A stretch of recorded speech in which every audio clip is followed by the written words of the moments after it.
वकील बनना चाहते हैं और वकालत को एज ए प्रोफेशन चुनना चाहते हैं, तो फिर आपको क्या करना है, किस तरह से आप वकील बन सकते हैं और किस तरह से आप अपनी प्रैक्टिस शुरू कर सकते हैं।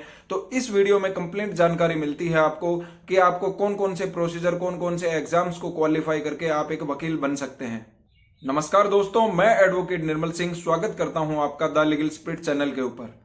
दोस्तों, एलएलबी करने के लिए दो प्रोसीजर हैं। सबसे पहले तो आता है एक 5 ईयर लॉ और एक आता है 3 ईयर लॉ। अगर कोई स्टूडेंट 12th करने के बाद में वकालत करने की सोच रहा है तो वह क्लैट एग्जाम या फिर किसी भी कॉलेज या यूनिवर्सिटी का एंट्रेंस एग्जाम या किसी भी कॉलेज में अपना एडमिशन लेकर अपनी 5 ईयर लॉ कंप्लीट कर सकता है। अगर कोई व्यक्ति ग्रेजुएट है और वह एलएलबी करना चाहता है तो उसने किसी भी स्ट्रीम के अंदर ग्रेजुएशन किया हो तो उसके बाद में वह एलएलबी के अंदर एडमिशन ले सकता है और 3 साल के बाद में उसकी वकालत कंप्लीट हो जाती है, अगर रेगुलर वो सारे सब्जेक्ट और सारी ईयर्स को पास करता हुआ जाता है तो।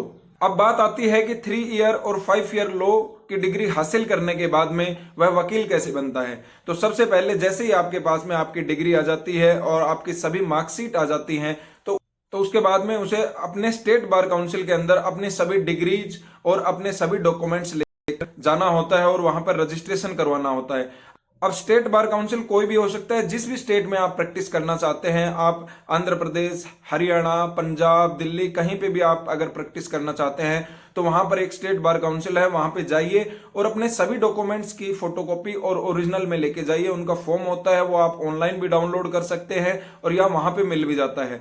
तो उस फॉर्म को आप तरीके से भर के और अपने सभी डॉक्यूमेंट्स को लगाकर वहां पे रजिस्ट्रेशन हो जाता है। तो रजिस्ट्रेशन आपको मिलता है सिर्फ और सिर्फ 2 साल के लिए।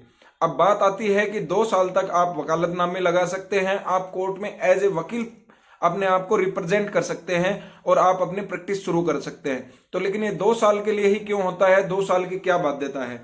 तो एडवोकेट्स एक्ट 1961 यह बताता है कि 2 साल के लिए आपका टेम्पररी रजिस्ट्रेशन होता है। उसके बाद में बार काउंसिल ऑफ इंडिया एक एग्जाम कंडक्ट करती है जिसको AIB ऑल इंडिया बार एग्जामिनेशन कहते हैं। वो आपको क्लियर करना होता है 2 साल के अंदर। अगर 2 साल के अंदर आपने क्लियर नहीं किया है तो आपको अपनी वकालत की प्रैक्टिस रोकनी होगी और उसके बाद में जब भी आपका एग्जाम क्लियर हो जाता है तो आप अपनी प्रैक्टिस जारी रख सकते हैं।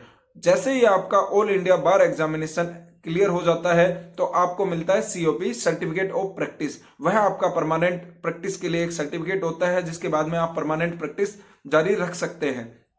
तो जो भी कैंडिडेट या स्टूडेंट चाहता है कि वकालत को एज ए प्रोफेशन चुनने की, तो सबसे पहले तो उसे वकालत करनी होगी, LLB करनी होगी और LLB की डिग्री आने के बाद में स्टेट बार काउंसिल के अंदर रजिस्ट्रेशन करवाना होगा। स्टेट बार काउंसिल में रजिस्ट्रेशन करवाने के बाद में उसे ऑल इंडिया बार एग्जामिनेशन क्लियर करना होगा और जैसे ही उसको COP मिल जाता है तो उसके बाद में वह कंटिन्यू अपनी प्रैक्टिस जारी रख सकता है और वह वकील बन जाता है और एज ए वकील वह अपने आप को रिप्रेजेंट कर सकता है, वकालतनामे कर सकता है।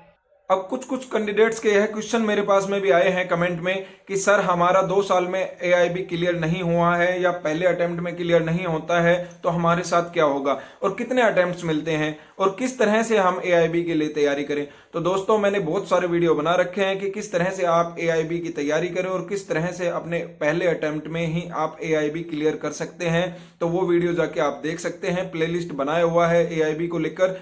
और इसके अलावा मैं आपको बता देता हूं कि AIB के कोई अटेम्प्ट्स की कोई काउंट नहीं है, आप कितने भी अटेम्प्ट्स में क्लियर कर सकते हैं। लेकिन अगर 2 साल में आपने AIB क्लियर नहीं किया है तो आपको अपनी प्रैक्टिस रोकनी होगी और अगर आप 2 साल के अंदर अपनी प्रैक्टिस जारी रखना चाहते हैं तो AIB को पहले ही अटेम्प्ट में क्लियर कर लीजिए। अगर आपको जानकारी अच्छी लगी तो अपने दोस्तों के साथ में शेयर कीजिए जिससे कि जरूरतमंद व्यक्ति तक यह वीडियो पहुंच सके और ज्यादा से ज्यादा इस वीडियो को शेयर कीजिए। Thank you so much. जय हिंद दोस्तों।